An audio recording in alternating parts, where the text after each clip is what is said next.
According to Aristotle, excellence requires the virtues, therefore, are engendered in us neither by nature nor yet in violation of nature. Nature gives us the capacity to receive them, and this capacity is brought to maturity by habit. The excellence of a thing is related to its proper function.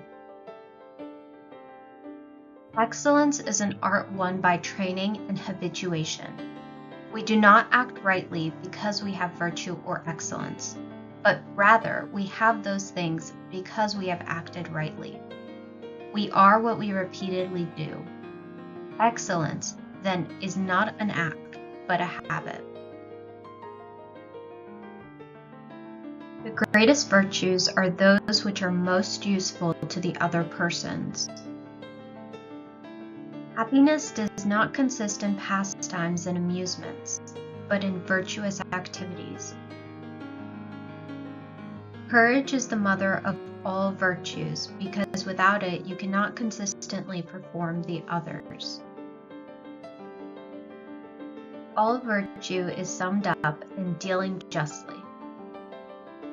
Of the cases where a man is truthful both in speech and conduct, when no considerations of honesty come in, from a habitual sincerity of disposition, such sincerity may be esteemed a moral excellence, for the lover of truth, who is truthful even when nothing depends on it, will a fortiori be truthful when some interest is at stake, since having all along avoided falsehood for its own sake.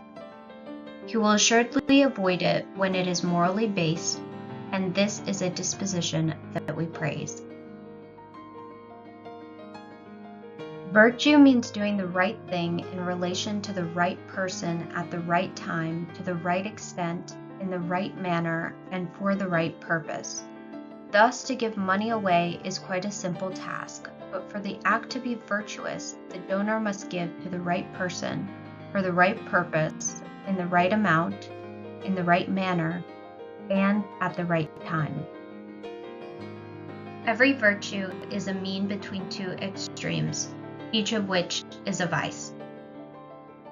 He is his own best friend and takes delight in privacy, whereas the man of no virtue or ability is his own worst enemy and is afraid of solitude. The life which is best for men, both separately as individuals and in the mass as states, is the life which has virtue sufficiently supported by material resources to facilitate participation in the actions that virtue calls for.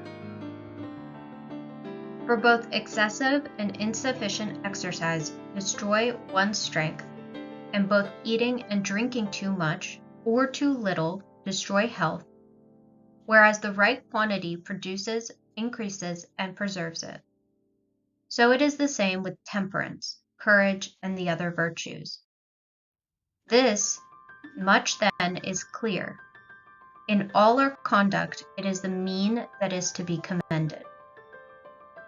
If a man of good natural disposition acquires intelligence, then he excels in conduct, and the disposition which previously only resembled virtue will now be virtue in the true sense. Hence, just as with the faculty of forming opinions, there are two qualities, cleverness and prudence, so also in the moral parts of the soul there are two qualities, natural virtue and true virtue.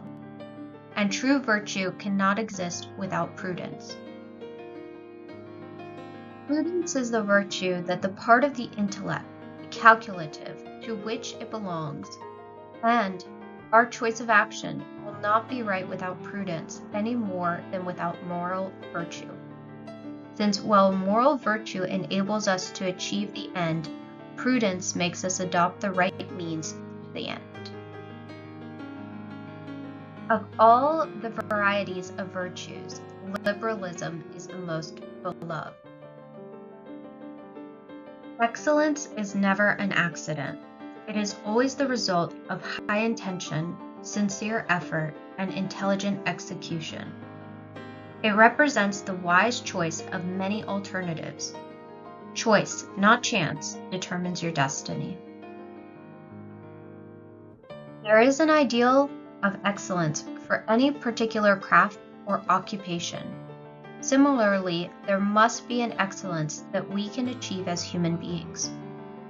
That is, we can live our lives as a whole in such a way that they can be judged not as just excellent in this respect or in that occupation, but as excellent, period.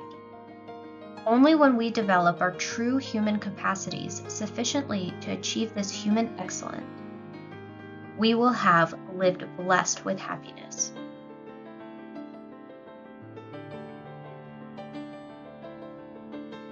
Now, the goodness we have to consider is clearly human goodness, since the good or happiness which we set out to seek was human good and human happiness.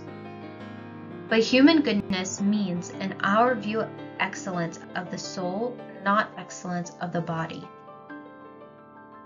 Excellence or virtue in a man will be the disposition which renders him a good man, and also which will cause him to perform his function well. The good of man is the active exercise of his soul's faculties in conformity with excellence or virtue, or if there be several human excellences or virtues, in conformity with the best and most perfect among them. We do not act rightly because we have virtue or excellence, but they hesitate, waiting for the other fellow to make the first move, and he in turn waits for you. These virtues are formed in man by his doing the actions. The good of man is a working of the soul in the way of excellence in a complete life. Thank you for watching. Please like and subscribe to see more lessons.